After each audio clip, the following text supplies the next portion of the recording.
بھارتی ریاست اتر پردیش کے دارالحکومت لکھنؤ میں اسلامی سال کے پہلے مہینے محرم کا خصوصی اہتمام کیا جاتا ہے۔ اس مہینے میں شہید کربلا حضرت امام حسین اور دیگر اہل بیت اطہار کو خراج عقیدت پیش کیا جاتا ہے،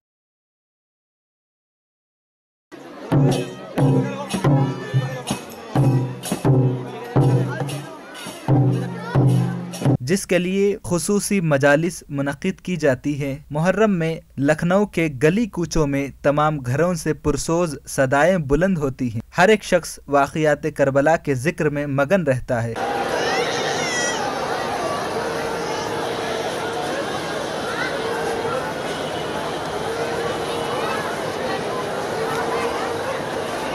لکھنؤ میں پرانے شہر کے مفتی گنج، کشمیری محلہ، حسن پوری درگاہ، حسین آباد، دولت گنج اور دیگر علاقوں میں عزاداروں نے فرش بچھا کر ایام عزا کا بھیگی پلکوں سے گزشتہ روز استقبال کیا ہے۔